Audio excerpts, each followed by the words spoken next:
Hello and welcome to UTV Live at 6 on this Tuesday evening.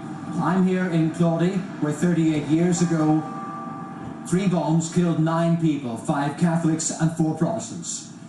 Today, a report from the Police Ombudsman's Office revealed that a Catholic priest was suspected at the time of playing an active role in the IRA atrocity.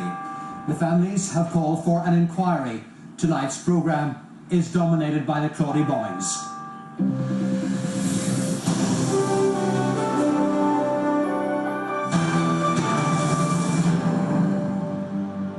The collusion between the Catholic Church, the RUC and the government which protected a priest.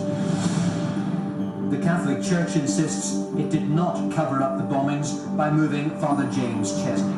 Colin McClelland reply was, "We will see what can be done." And he took what the intelligence he had received to the superior of the priest, had him questioned not once, but twice, which is more than the police did. And the Secretary of State says the government is profoundly sorry that victims and their families have been denied justice.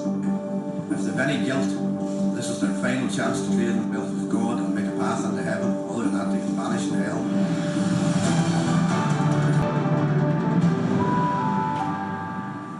A Catholic priest suspected of being in the IRA, yet the Church, the State and the police all colluded to protect him.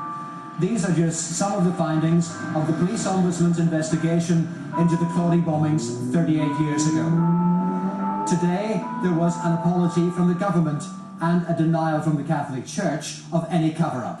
But the families, they still want justice. Sharon O'Neill has spent the day here in Claudy. They came looking for answers, and they came seeking the truth. The families of those killed and injured in the Claudy bombings gathered in the village to hear shocking new revelations. 9 people were killed that day, 5 Catholics and 4 Protestants, the youngest just 8 years old. Police Ombudsman Al Hutchinson told their families that almost immediately after the attacks, police intelligence suggested a Catholic priest was part of the bomb gang and was the IRA's Director of Operations in South Derry. And if that wasn't enough, traces of explosives were found in Chesney's car weeks after the attacks. The Ombudsman said detectives wanted to arrest Chesney, but a secret deal was hatched at the highest levels of government, police and the Catholic Church to get Chesney out of Northern Ireland. Chesney was posted to Donegal. He was never arrested or questioned over Claudy. The revelations proved too much for the families. It brought back the horrific memories of that day. I still see her just the way she was, you know. I have one bit of God sends I have 2 good daughters. They actually asked for quite a lot. A lot I find hard to take sometimes, you know. One of my daughters is actually named after her, and she would ask quite a lot, what happened? How do you explain what happened? How do you tell a 13-year-old that she was murdered for nothing? Murdered for the cause, as I say. What cause?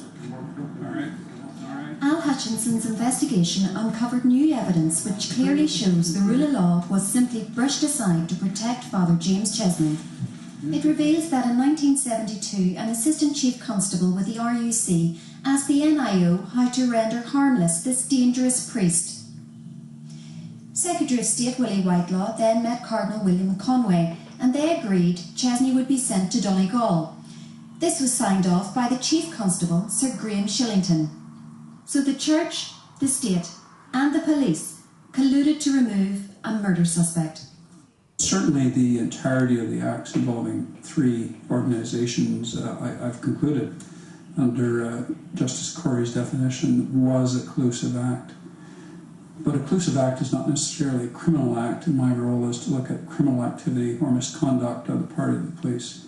I've done so and concluded that there might be, but again, we'll never know because we'll never know the motivations. We hope that this will kickstart a process whereby these people can get justice, the justice that they deserve. This is an atrocity that should never ever have happened, and we all have a part to play in making sure that these people get justice. And I hope from here that everyone who's been involved, the state, the Catholic Church and the now PSNI, can come forward and give all the help and assistance that they can to all the families who are involved. Families believe the full truth of Claudy has yet to emerge. They know they're a step closer, but they're determined their battle for justice will go on. Sharon O'Neill, UTV Live in Claudy. Cardinal Sean Brady has denied the Catholic Church was involved in covering up the activities of Father James Chesney. The primate says the priest was challenged about his alleged involvement in the bombings, which he denied. Jane Lockery reports. Massgoers in the village of Claudy this morning heard the Bishop of Derry speak emotionally about the police ombudsman's findings that extensive intelligence concludes Father James Chesney was the director of the IRA South Derry operations and was believed to have been involved in the Claudy bombings. I am shocked and ashamed and very annoyed that a priest would have been in any way involved or associated with such an event. Father Chesney, who was a curate in Cullion, one of the smallest parishes in County Derry, died in 1980 at the age of 46 and is buried near Maharan. In the wake of the Claudy bombings, allegations began to surface, suggesting he was an active member of the IRA. And when the rumours reached his superiors, the former Bishop of Derry, Dr. Edward Daly, who went to school with him, questioned him about the atrocity.